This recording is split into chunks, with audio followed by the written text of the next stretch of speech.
Olha só, irmãos, hoje pela manhã eu quero conversar com os irmãos sobre o grande privilégio da vida de oração. O grande privilégio que nós temos da prática da oração. E para isso nós vamos ler a palavra de Deus em Hebreus capítulo 4, do verso 14 ao verso 16. Hebreus capítulo 4, verso 14 ao verso 16, você pode acompanhar na sua Bíblia ou na tela aí que vai aparecer a mensagem da palavra de Deus.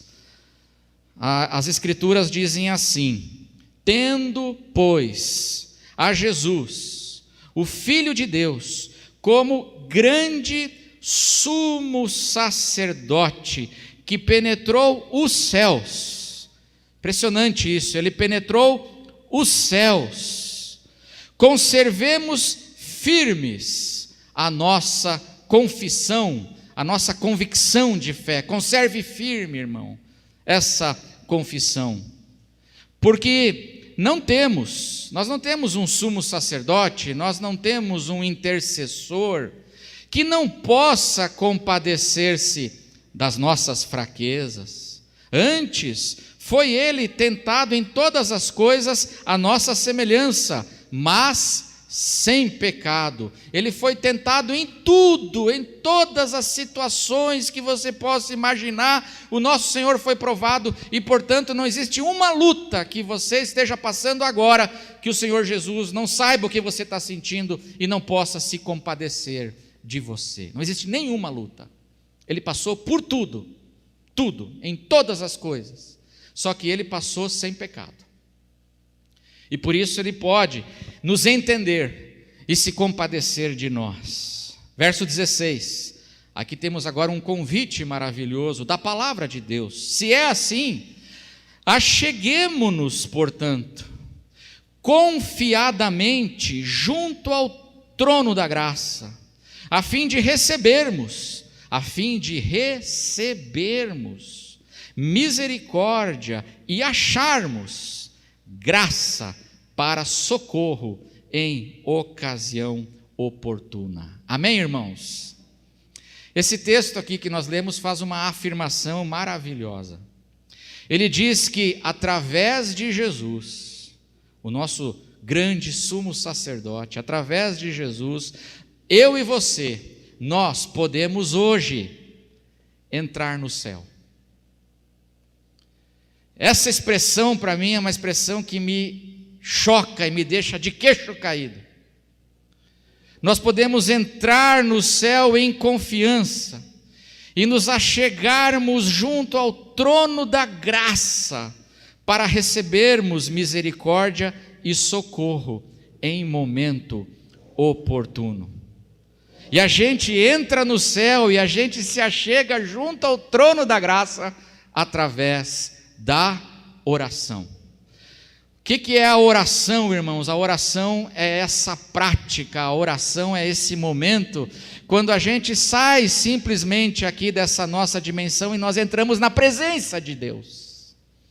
E Deus está onde? Pai nosso que estás, aonde? Aonde? Oração é um recurso pelo qual nós entramos no céu, irmãos. Não é incrível isso? É impressionante isso. Esse texto aqui de Hebreus, ele usa uma imagem do mundo antigo para nos incentivar a orar e nos convidar a orar.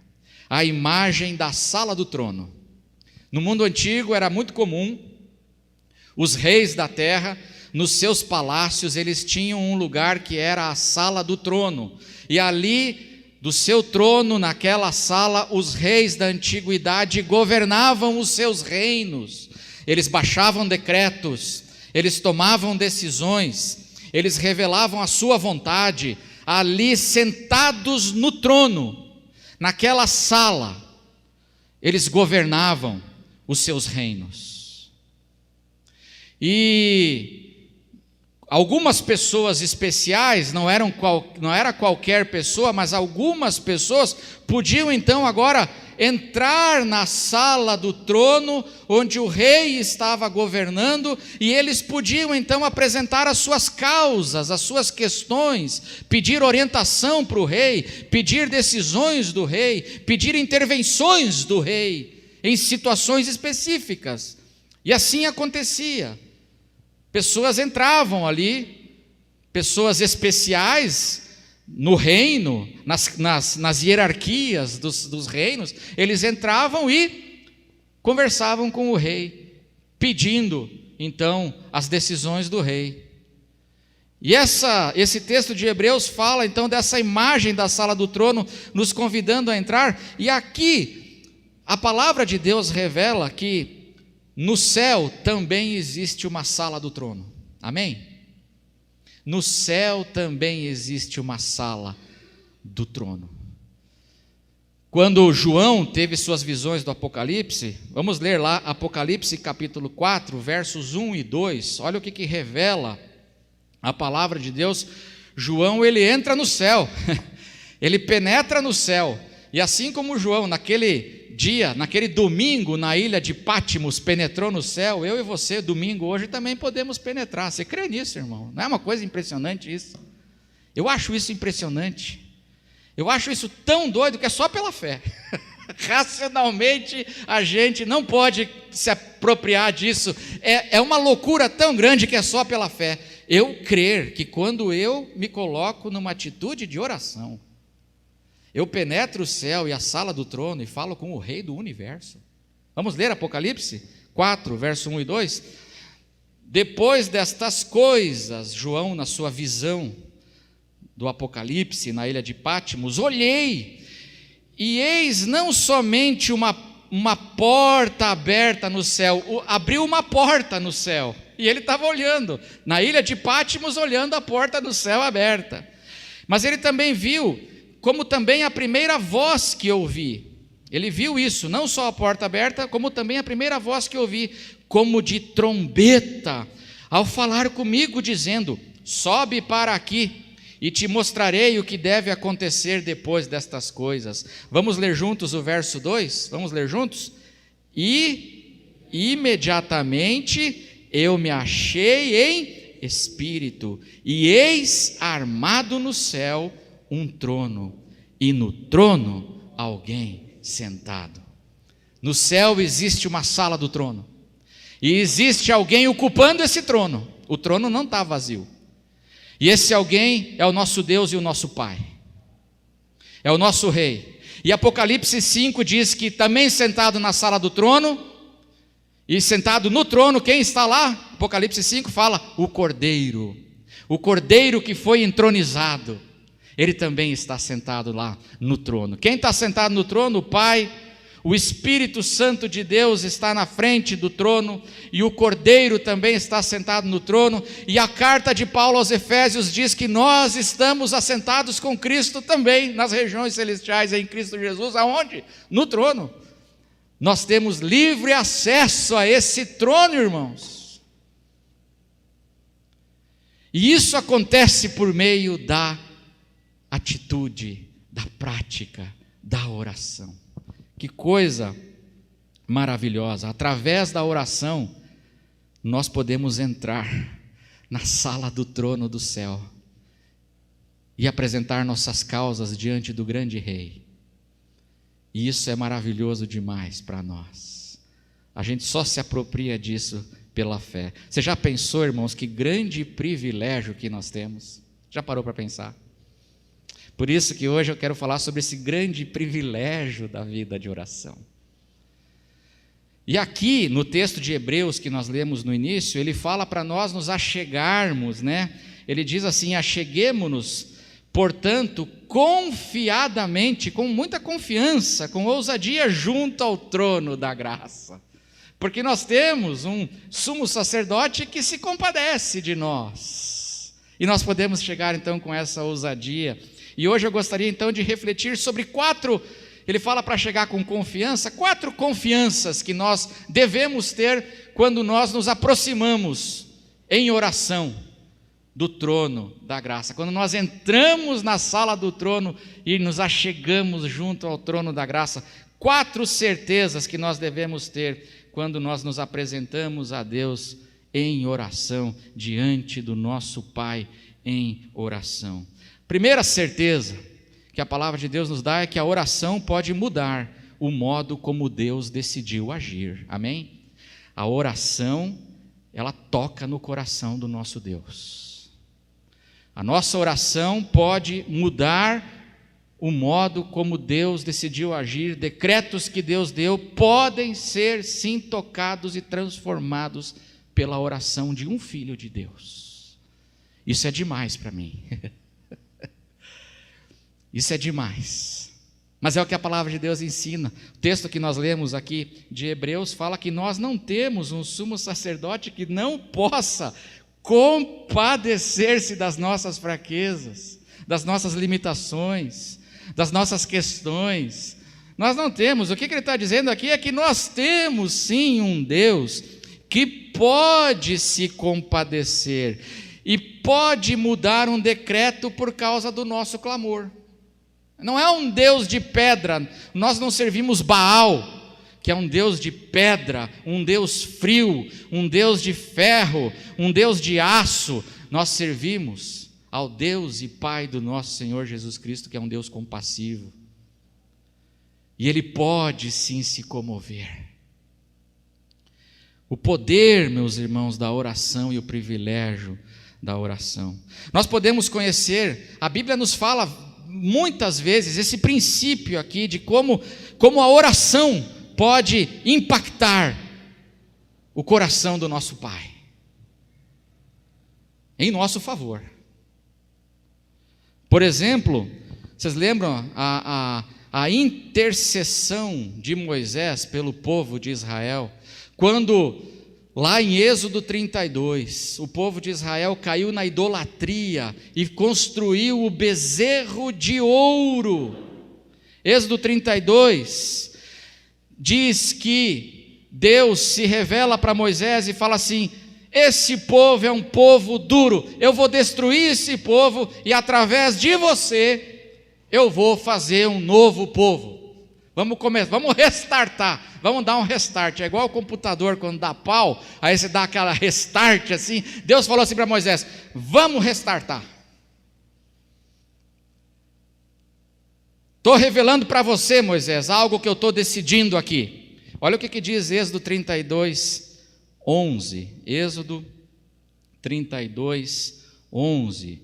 Acompanhe aí na tela. Olha a oração, olha como a oração é importante. Porém Moisés suplicou ao Senhor, seu Deus, e disse: por que se acende, Senhor, a tua ira contra o teu povo que tiraste da terra do Egito com grande fortaleza e poderosa mão? E Moisés começa a orar diante de Deus. E veja agora o que diz o verso 14. Vamos ler juntos em resposta à oração de Moisés, Êxodo 32, 14. Vamos ler juntos? Então se arrependeu o Senhor do mal que dissera que havia de fazer ao povo. Intercessão tem poder ou não? E olha que aqui nós estamos vendo um homem intercedendo por uma nação. Um homem intercedendo por uma nação. Você tem orado pela nossa nação? Você tem orado? Porque a palavra de Deus nos diz que nós devemos orar com essa confiança. Intercessão, irmãos. O que dizer de Abraão, quando Deus revelou para Abraão a sua decisão absoluta de destruir Sodoma? Aí, quem morava em Sodoma? O sobrinho do Abraão. Estava lá. Foi para lá teimosamente. Não devia estar lá, mas foi para lá. Estava errado, mas foi para lá. Estava morando lá. Aí diz a palavra de Deus que Abraão começa a interceder por Ló. Lá em Gênesis 18, ele começa a interceder diante de Deus. Mas o Senhor vai destruir todo mundo. O Senhor vai destruir os justos com os injustos. E ele começa a interceder diante de Deus. E agora, olha o que diz Gênesis 19, 29. Gênesis 19, 29. Vamos ler juntos agora o que aconteceu diante dessa intercessão de Abraão? Gênesis 19, 29. Vamos ler juntos? Ao tempo que destruía as cidades da campina, o que aconteceu? Olha só, sublinhe isso na sua Bíblia. Lembrou-se Deus do quê? De Abraão, e tirou a Ló do meio das ruínas, quando subverteu as cidades em que Ló habitara. Tem poder ou não tem a intercessão? Deus tirou Ló de Sodoma, sabe por quê? Porque o Abraão, o tio dele, orou por ele. Que coisa impressionante essa palavra. E o poder da oração de arrependimento, irmãos, a oração de quebrantamento, que poder tem diante de Deus? A palavra de Deus nos ensina como Deus é tocado, porque quando o profeta Jonas profetizou contra a cidade de Nínive, havia um decreto de Deus dizendo que Nínive seria destruída.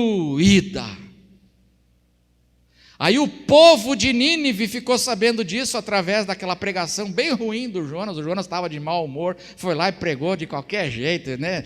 O Jonas estava muito emburrado e falou assim: vocês vão tudo morrer. Essa foi a pregação de Jonas. Não, vocês vão tudo morrer em nome de Jesus. Dane-se. Eu quero que frite mesmo. Essa foi a pregação de Jonas. Aí o pessoal de Nínive ouviu a palavra e diz que eles se quebrantaram. E eles se arrependeram dos seus pecados, eles colocaram um pano de saco, jejuaram e oraram. Oração de arrependimento. E olha o que aconteceu. Jonas capítulo 3, verso 10. Jonas, vamos ler juntos aí? Jonas 3, verso 10, vamos ler juntos? Viu Deus o que fizeram, como se converteram do seu mau caminho, e Deus se arrependeu do mal que tinha dito que lhes faria, e não o fez. Que coisa linda, irmãos. E o poder da oração pessoal, hein? A intercessão, a oração de arrependimento. Está em pecado, a pessoa está indo para o abismo, para a destruição, mas ela se arrepende, ela clama e Deus anula consequências.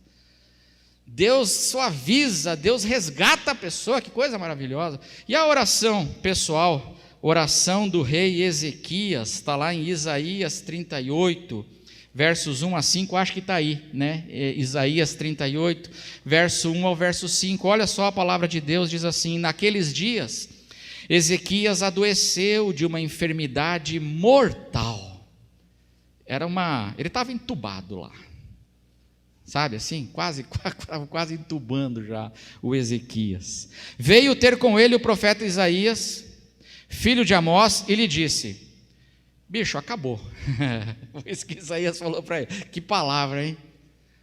Ezequias, você perdeu o playboy. Põe em ordem a tua casa, porque morrerás e não viverás. Assim diz o Senhor, é a palavra de Deus. Verso 2: então virou Ezequias o rosto para a parede. Ele virou o rosto, ele estava deitado, ele estava tão enfermo que ele estava de cama, ele virou para a parede. E ele orou ao Senhor, e ele disse: lembra-te, Senhor, peço-te, de que andei diante de ti com fidelidade, com inteireza de coração, e fiz o que era reto aos teus olhos, e chorou muitíssimo, mas se debulhou em lágrimas na cama. Deus vê as lágrimas ou não? Deus vê o quebrantamento? Verso 4: então veio a palavra do Senhor a Isaías, dizendo, Isaías já estava lá fora, Isaías já estava lá na marginal. Aí Deus mandou Isaías voltar. Pega a ponte da freguesia e volta. Volta. Verso 5: vai e dize a Ezequias, assim diz o Senhor, o Deus de Davi, teu pai, o Deus que está no trono, porque Davi era o rei, o Deus que está no trono, ouvi a tua oração, filho, e vi as tuas lágrimas. Acrescentarei, pois, aos teus dias 15 anos. Que coisa impressionante. Então, qual é a primeira confiança que a gente tem que ter quando a gente chega diante de Deus em oração? Nós entramos na presença da sala do trono em oração, na presença do nosso Deus, é que a oração pode sim mudar o modo como Deus já decidiu agir. Deus pode mudar decretos por causa da oração dos seus filhos, e porque Ele não é um Deus frio que não possa se compadecer. Pelo contrário, Ele é um Deus que se compadece. A segunda confiança que nós devemos ter é que todos os filhos, todos os filhos igualmente podem entrar na sala do trono e se achegarem junto ao trono de Deus. Todos os filhos. Na antiguidade, só algumas pessoas especiais podiam entrar na sala do trono e se aproximar do trono do rei e falar com o rei. Só algumas pessoas, não era qualquer pessoa. Mas com o nosso Deus é diferente. O convite de Hebreus aqui, acheguemo-nos, portanto, é para toda a igreja igualmente. Amém? O convite de Hebreus é para todos nós. Não existem pessoas especiais que Deus só ouve a elas e a gente tem que falar com essas pessoas especiais para elas entrarem na sala do trono por nós. Você pode entrar no céu, irmão, através da oração. Quando você está no teu quarto, como disse Jesus, entra no teu quarto, fecha a porta e entra na presença do teu Pai, fala com o teu Pai que te vê em secreto e o teu Pai te recompensará. Promessa. Isso Jesus fala para cada um de nós, e isso é maravilhoso.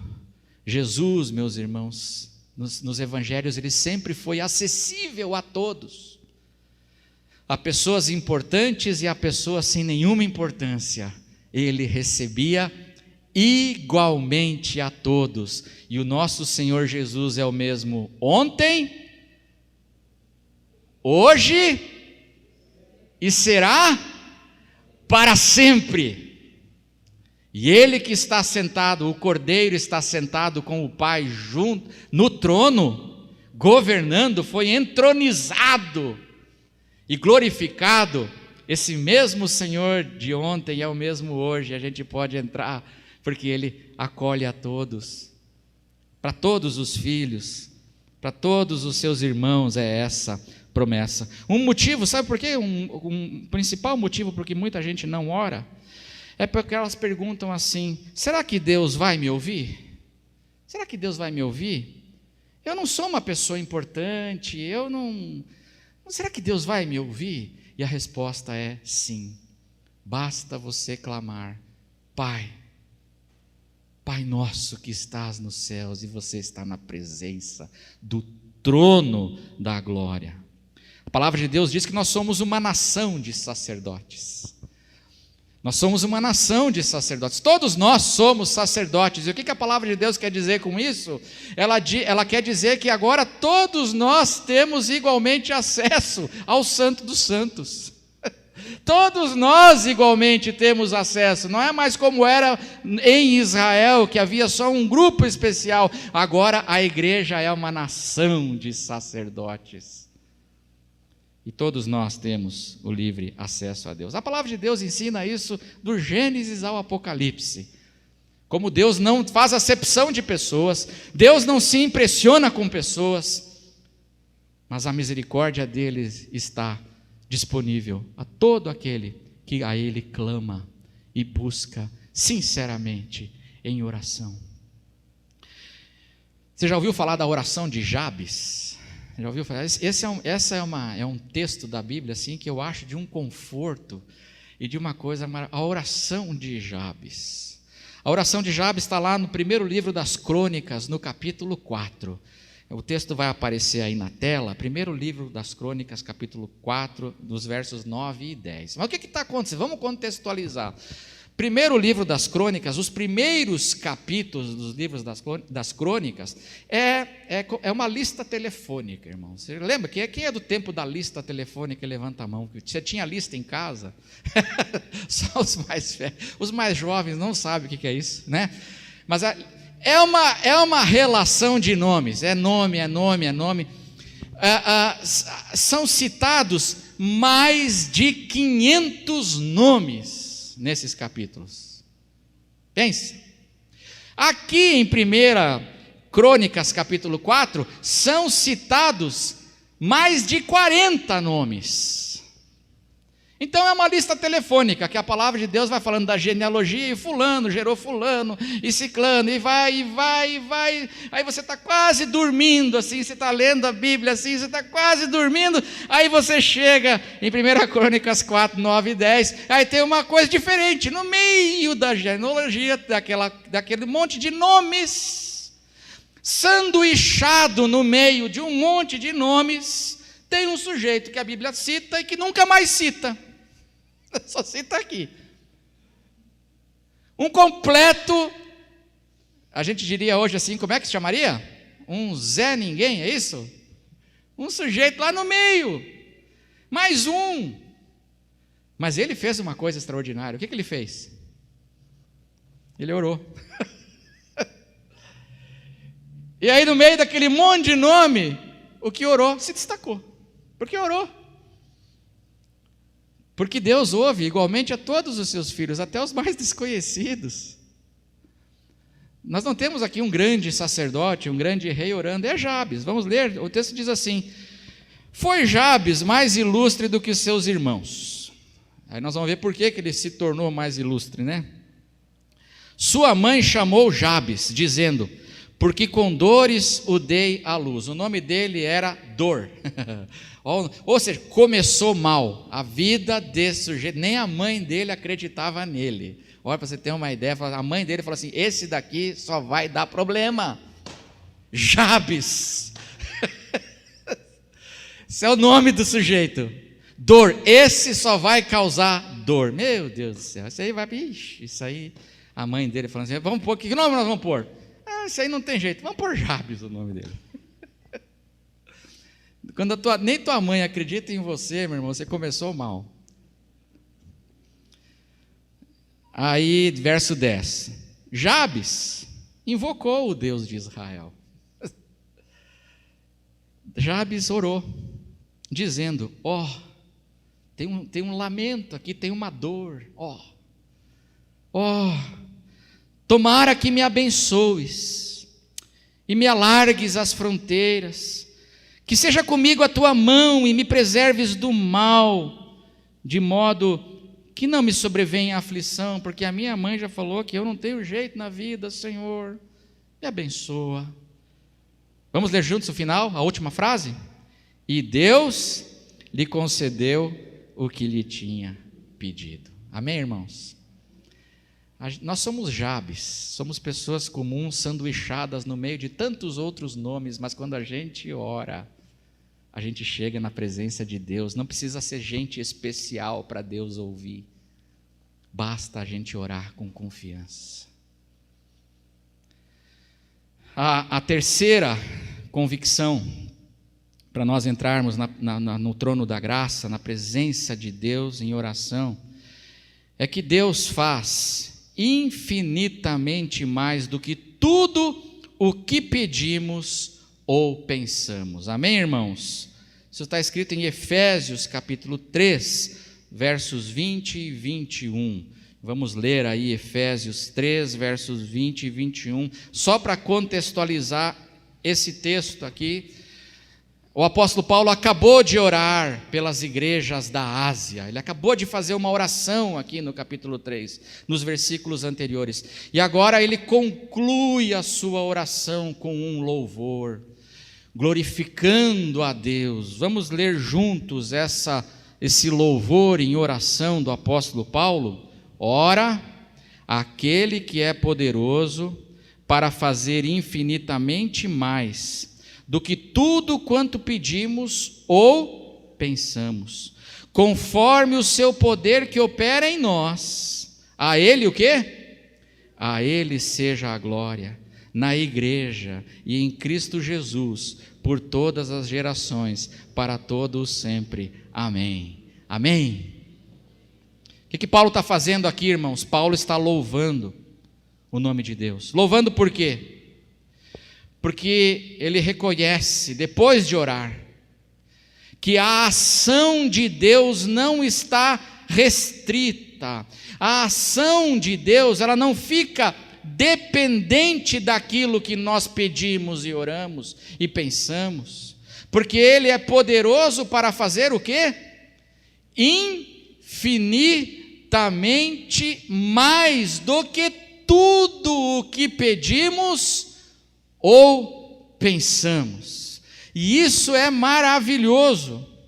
A gente tem que chegar diante de Deus em oração, sabendo também que a ação de Deus na vida, na nossa vida, ao nosso redor e na história, ela não fica dependente daquilo que nós oramos ou pedimos.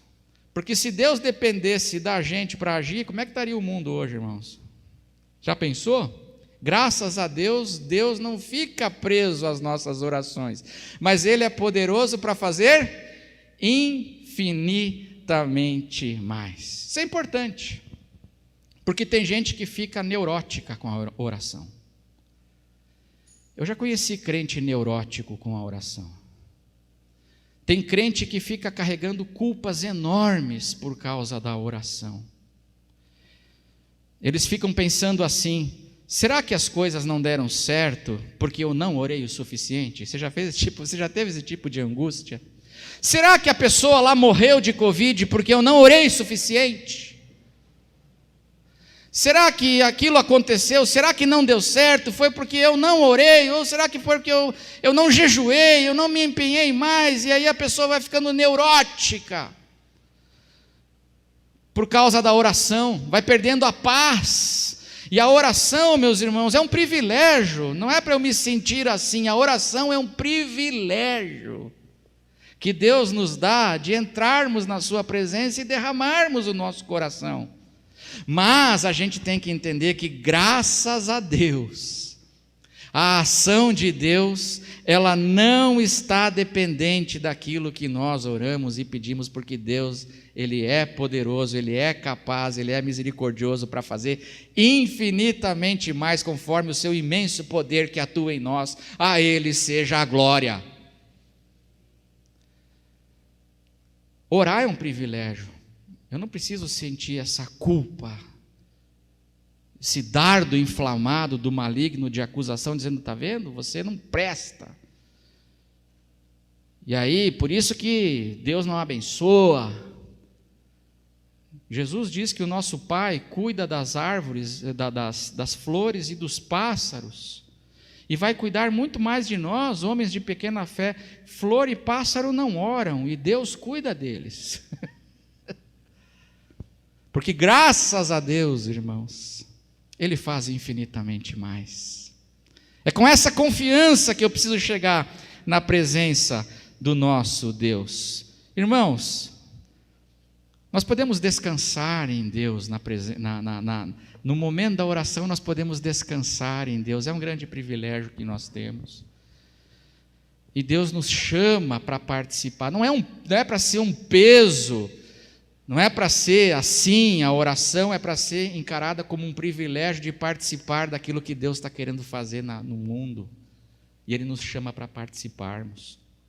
Eu lembro que ano passado, o nosso Felipe, ele teve que fazer uma cirurgia, e os irmãos oraram por ele, e era uma cirurgia muito séria, e a cirurgia estava marcada para durar 6 horas. 6 horas de cirurgia. E quando já tinham passado 10 horas e a cirurgia não tinha terminado ainda, já era 10 da noite e a cirurgia não tinha terminado ainda. Eu e a Cristina, nós estávamos na sala da nossa casa, joelho no chão, clamando diante de Deus, porque a única notícia que nós tivemos é: a cirurgia ainda não terminou, já tinham passado 10 horas de cirurgia. Nós não estávamos sabendo o que estava acontecendo naquela sala, mas a gente estava de joelhos diante de Deus. E aí, a mãe da Cristina, a vovó do Felipe, para ela não se preocupar, a gente não avisou ela que ele estava fazendo uma cirurgia tão séria, tão grave. Era sério. Para ela não ficar preocupada, ela estava lá na casa do irmão da Cristina, na praia, e para ela não ficar preocupada, ela nem soube que o Felipe estaria passando por aquela cirurgia naquele dia. E ela foi dormir. E quando, no outro dia, ela contando para a gente, sem saber de nada, no outro dia, ela falou assim: Cris, eu tive uma experiência tão estranha ontem, à noite. Aí a Cris falou assim: mãe, o que foi? Ontem eu fui dormir, eram umas 9 horas, mas lá pelas 10 da noite, eu estava dormindo e alguém me tocou na perna assim, tipo, acorda e ora. E eu senti que devia orar pelo Felipe, pela Cristina, pelos meus filhos, pelos meus netos. Eu estava dormindo e aí eu acordei, eu até achei que era ou o Luiz, o filho dela, o irmão da Cristina, ou a nora, que tinha ido lá acordar ela, mas não, eu acordei com alguém me cutucando e não tinha ninguém no quarto, eu achei estranho. Bom, mas eu fui orar. E comecei a orar pelo Felipe, comecei a orar pela Cristina, comecei a orar, e ela não sabia de nada.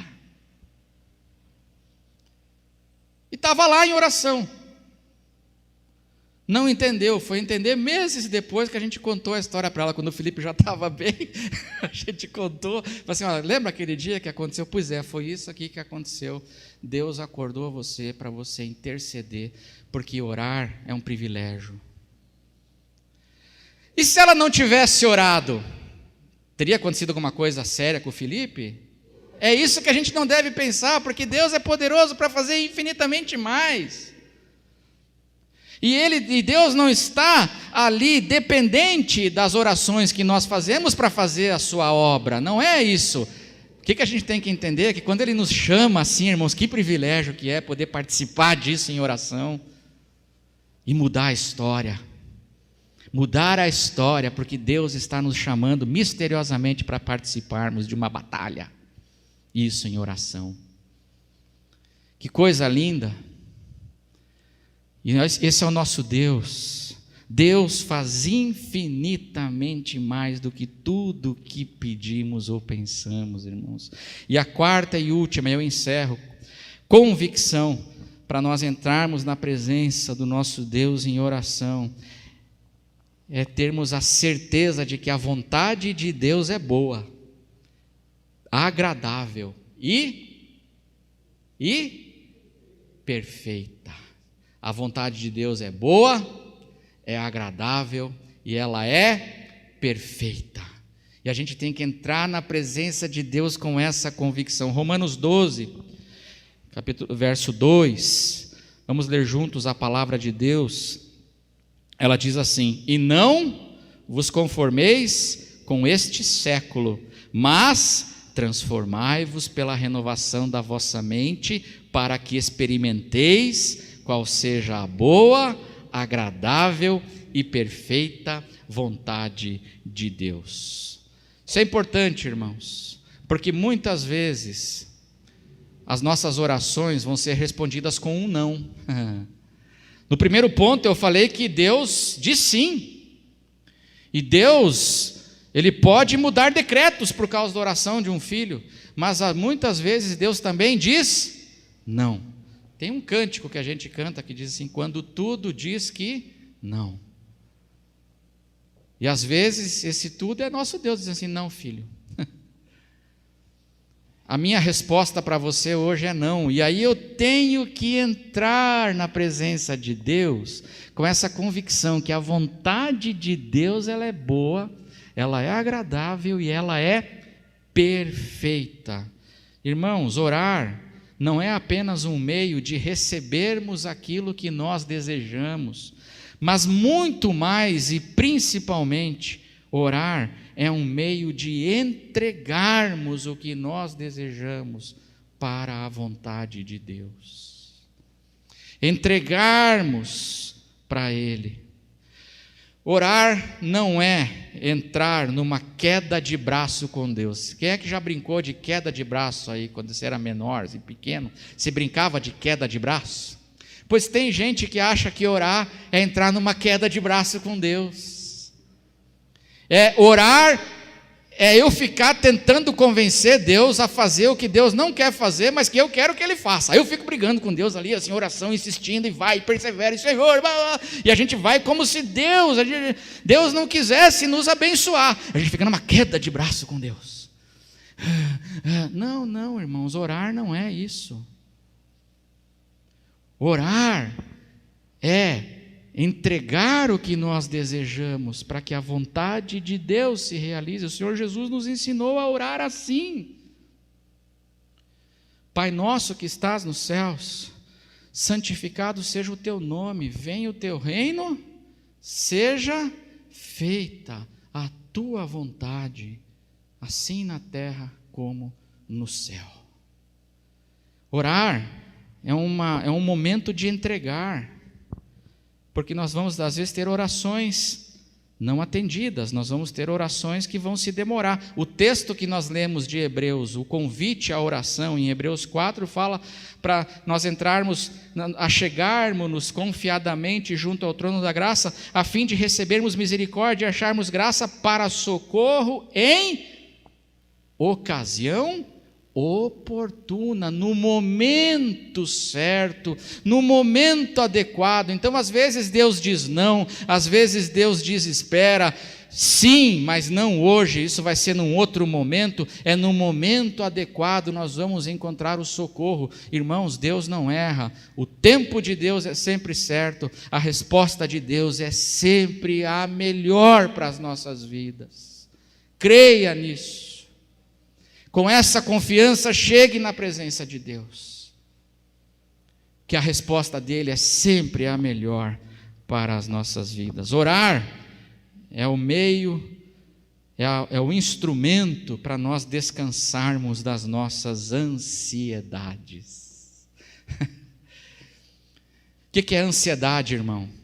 Ansiedade é anseio. Você já teve ânsia? Você fica assim, resfolegando. Ansiedade é anseio. O que é anseio? Anseio é desejo intenso, é obsessão. Você às vezes fica tomado de um desejo, de uma obsessão por alguma coisa, e aquilo não deixa você dormir, e você quer a tua vontade, e você está dizendo assim: se eu não tiver isso, se isso não acontecer, eu vou morrer. E você fica com aquela angústia terrível. Enquanto não acontecer, eu não vou ter vida. Isso é ansiedade. Aquele anseio, aquela obsessão. Como é que a gente se livra da ansiedade, irmãos? Qual é o remédio para nós nos livrarmos da ansiedade? O principal remédio é a oração, diz Filipenses. Não andeis ansiosos por coisa alguma, não andem assim. Mas em tudo pela oração e pela súplica, com ação de graças, sejam os vossos pedidos, as vossas necessidades conhecidas diante de Deus. E qual é o resultado? E a paz de Deus guardará a tua mente e o teu coração em Cristo Jesus. Por que isso acontece comigo? Porque eu tenho uma convicção de que a vontade de Deus é boa. Então eu falo da minha vontade, eu apresento a minha vontade, mas eu rendo a Ele, porque eu sei que a dele é perfeita. Eu descanso, e isso me liberta dessa angústia, dessa ansiedade. palavra de Deus diz em Provérbios 14, verso 12, olha o que diz a palavra de Deus, Provérbios 14, verso 12: há caminho que ao homem parece direito, é o melhor caminho, parece correto, parece bom. Há caminho que para mim, para nós, parece bom, direito, mas ao cabo, o fim dele dá onde, irmãos? Em caminho de morte. Tem muita coisa na vida que a gente acha que é boa, mas a gente não sabe. Se acontecesse, ia ser uma desgraça para nós. Quem é que sabe? Quem? Aquele que está sentado no trono. Ele sabe. Que grande privilégio é o privilégio da oração. Que grande privilégio. Orar é entrar na sala do trono, entrar no céu, na sala do trono, onde nós nos achegamos agora junto ao trono da graça e falamos com o nosso grande rei e com o cordeiro que está ali assentado. Apresentamos a ele, qualquer um pode fazer isso em qualquer momento. Esse rei não fica chateado de você entrar na sala dele sem anunciar para a secretária. Você entra assim, pai, estou aqui. Ele fica feliz, filho. Ele fica feliz de ver você. Ele fica feliz de ouvir você e de te abençoar. E assim nós vamos vivendo com esse grande privilégio da oração. Eu encerro